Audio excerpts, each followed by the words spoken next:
Hello friends, my name is Khan and once again welcome back to my YouTube channel Karim classes. दोस्तों, आज के इस video में हम डिस्कस करने वाले हैं क्लास 11th की बहुत ही प्यारी सी कविता जिसका नाम है द चाइल्डहुड।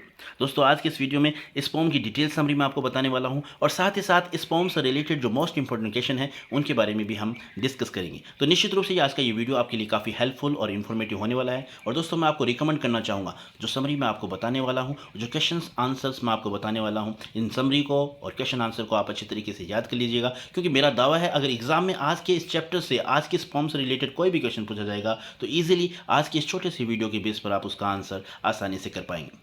तो चलिए बिना देरी के शुरू करते हैं आज के इस वीडियो को। Without wasting any time let's get into this video. तो सबसे पहले समरी कर लेते हैं।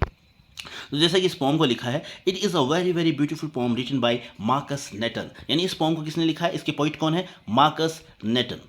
The poet in this poem wonders when he has lost his childhood and where it has gone. यानी इस पोम में पोइट ने अपने आप से दो क्वेश्चन किए हैं और उन क्वेश्चन का कहीं ना कहीं खुद ही आंसर देने की कोशिश की है। पोइट पूछता है अपने आप से, कहता है कि मेरा बचपन कब चला गया, यानी मैं कब बड़ा हो गया, और अगर मेरा बचपन कहीं चला गया है तो कहाँ चला गया, वेयर इट हैज़ गॉन। यानी ये दो क्वेश्चन पोइट ने अपने आप से ही किए, अपने आप से ही किए और कहीं ना कहीं खुद ही इनका आंसर देने की कोशिश की है। In the poem, the poet wonders when he lost his childhood and the innocence he had. Poet इस कविता के अंदर कहता है कि जब उसने अपना बचपन खो दिया था, जब उसने अपनी मासूमियत खो दी थी, he became conscious. अब वो क्या हो गया, अब वो सचेत हो गया है, अब वो जागरूक हो गया है। That he no longer sees the world as he did earlier. अब वो संसार को वैसे नहीं देखता जैसे वो पहले देखता था, यानी लोगों को अब वो समझने लगा है, अब लोगों को वो पहले की तरह नहीं देखता है। And he can sense the hypocrisy in people. अब आज वो इतना सक्षम हो गया है कि वो लोगों की पाखंड को समझ सके। यानी अब पोइट जो कहता है, पोइट कह रहा है कि वो अब लोगों के पाखंड को समझने में सक्षम हो गया है। He recalled many instances in his life when he could have lost his childhood. अब वो अपने जीवन के काफ़ी उदाहरण याद करता है जब उसने अपना बचपन खो दिया था। He wondered, वो आश्चर्य व्यक्त करता है, if it was the day he ceased to be 11 or he realized that hell and heaven didn't exist in this world and no one could find them in the geography.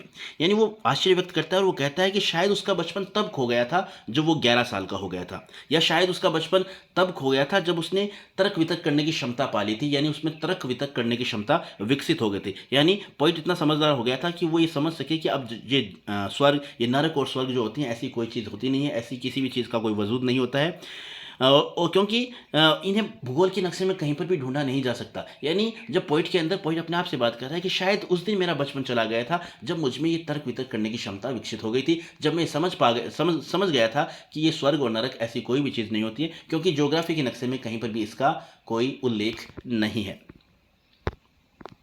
फिर आगे poet क्या कहता है, Next, he talks about the possibility when he realized that adults are not what they seem to be. बाद में वो उस संभावना के बारे में बात करता है, वो महसूस करता है कि ये जो बड़े लोग होते हैं ना, ये जो वयस्क लोग होते हैं, ये जैसे दिखते हैं वैसे होते नहीं हैं। They are hypocrites. ये क्या है, ये पाखंडी हैं, इनके कथनी और करने में काफ़ी फ़र्क है, ये लोग पाखंडी होते हैं। They talk and preach of love, but their action don't say so. यानी ये लोग, जो बड़े लोग होते हैं, बात तो करते हैं प्यार की, मोहब्बत की, और कहते हैं आपसी मेलजोल से रहना चाहिए, लेकिन इनके जो एक्शन है उनमें ऐसी चीज़ें देखने को नहीं मिलती हैं। Was it the day when he realized that his mind was his own and capable of producing his own thoughts? फिर बाद में वो महसूस करता है, शायद मैं उस दिन तो बड़ा नहीं हो गया था, शायद मेरा बचपन उस दिन तो नहीं चला गया था जब मेरे खुद के विचार मेरे अंदर पैदा होने लगे थे, जब मैं ये महसूस करने लगा था कि अब किसी दूसरे के विचार मेरे ऊपर थोपे नहीं जा सकते, अब मैं मेरे खुद के दिमाग से काम करूँगा, किसी दूसरे के कहे अनुसार मैं काम नहीं करूँगा। जब मुझ में ये समझ विकसित हुई, शायद उस दिन मेरा बचपन चला गया था, शायद उस दिन मैं बड़ा हो गया था। यानी ये बातें पोइट सोचता है। लास्ट में पोइट क्या कहता है, in the end the poet wonders where his childhood has gone. और आखिर में पोइट आश्चर्य व्यक्त करता है कि भाई उसका बचपन चला गया तो कहाँ चला गया, उसके बारे में वो बात बताता है। यानी शुरू, यानी 4 स्टेंजा की पोएम है, शुरू की जो स्टार्टिंग की जो 3 स्टेंजा है उसमें पोइट अपने आप से क्वेश्चन कर रहा है कि मेरा बचपन कब चला गया, यानी मैं कब बड़ा हो गया, और बाद में 4th स्टेंजा में वो बताता है कि मेरा बचपन चला गया तो कहाँ चला गया, उसके बारे में वो बताता है। तो वो अपनी लाइन, जो पोएम है, वो कंक्लूड करता है, अपना जो पोएम का निष्कर्ष निकालते हुए कहता है, ही कंक्लूड्स, वो कहता है that it has gone to some forgotten place. यानी मेरा बचपन जो है वो किसी ऐसी जगह चला गया है जिसे मैं भूल चुका हूँ।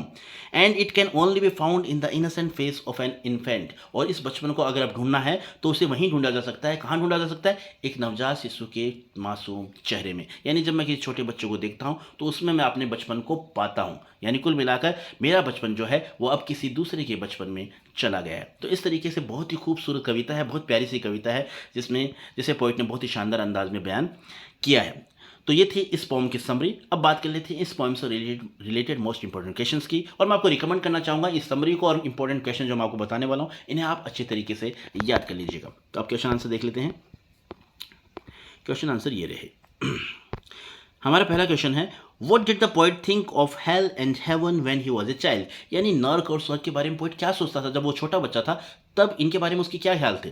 तो आंसर हो जाएगा, when the poet was a child, जब पोइट जो एक छोटा बच्चा था, ही thought that hello and heaven were real places. वो सोचता था कि ये जो नर्क और जो स्वर्ग है ये वास्तव में कोई जगह है। Where one went to after one's death, जहाँ इंसान मरने के बाद में जाते हैं। यानी कभी जो बच्चा था तब उसका ऐसा विश्वास था कि ये स्वर्ग और नरक ये वास्तव में कोई जगह है जहाँ पर इंसान मरने के बाद में जाता है। अगला हमारा क्वेश्चन है, why does he think now that hello and heaven could not be. अब वो ऐसा क्यों सोचता है कि ये स्वर्ग और नरक या स्वर्ग जो हैं, जन्नत दोजख हैं, ये नहीं हो सकती। ऐसा क्यों सोचता है वो? तो इसका आंसर हो जाएगा, द पोएट थिंक्स सो। कवि ऐसा सोचता है बिकॉज, क्योंकि if these places were real they would have been mentioned in the books of geography। क्योंकि कवि का मानना है अगर ये चीज़ें वास्तव में होती तो कहीं ना कहीं भूगोल की पुस्तक में इनका उल्लेख होता, लेकिन ऐसा नहीं है। अगला हमारा क्वेश्चन है,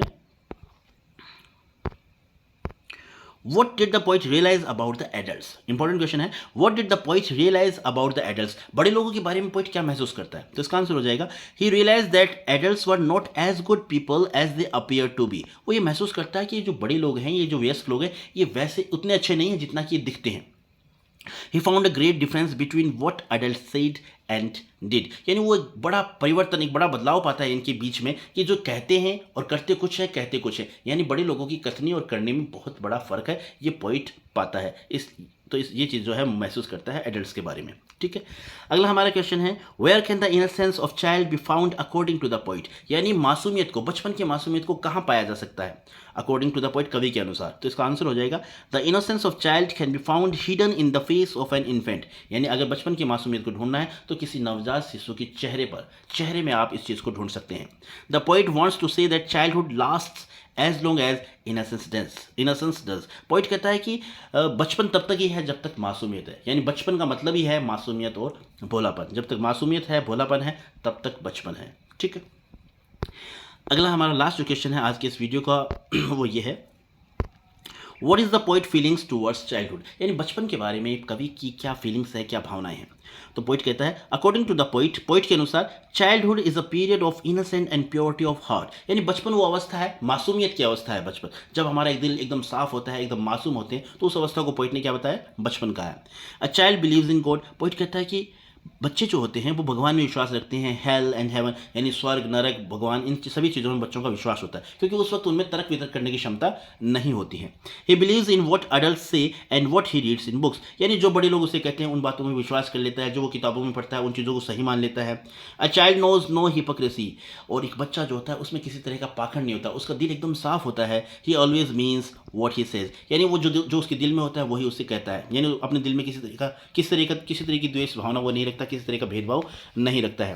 there is no difference between his thoughts and action. उसकी कथनी और करने में किसी भी तरह का कोई अंतर नहीं होता है। A child is free from any sense of ego. एक बच्चा जो होता है वो एकदम मतलब उसमें किसी तरह का अहंकार नहीं होता, किसी तरह का घमंड नहीं होता है।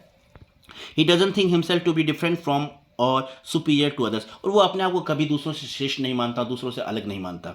इन शॉर्ट, संक्षेप में अगर हम कहें, childhood is a state of innocent and purity of heart. यानी बचपन मासूमियत की अवस्था है। बचपन वो अवस्था है जब हमारा हृदय एकदम साफ होता है, जब हम मासूम होते हैं, तो उस अवस्था को पोइट ने बचपन कहा है। तो ये थे 5 क्वेश्चन जिन्हें मैंने बहुत आसान भाषा में आपको समझाने का प्रयास किया है। और मैं आपको रिकमेंड करना चाहूँगा, एक बार फिर मैं आपको कहना चाहूँगा कि इन सभी क्वेश्चंस को और आज की जो मैंने समरी आपको बताई है, इस समरी को आप अच्छी तरीके से याद कर लीजिएगा। निश्चित रूप से अगर परीक्षा में इस चैप्टर से रिलेटेड कोई भी क्वेश्चन पूछा जाएगा तो आज के इस वीडियो के बेस पर आसानी से आप उसका आंसर कर पाएंगे। तो दोस्तों, मुझे उम्मीद है आज का ये वीडियो आपको पसंद आया होगा। और दोस्तों, अगर आपको मेरा वीडियो अच्छा लगता है तो प्लीज़ इसे लाइक कीजिएगा, अपने दोस्तों के साथ शेयर करिएगा। और आपने अभी तक मेरे चैनल को सब्सक्राइब नहीं किया है तो please please please subscribe my channel and press the bell icon as well so that you may get notification whenever I upload any new video.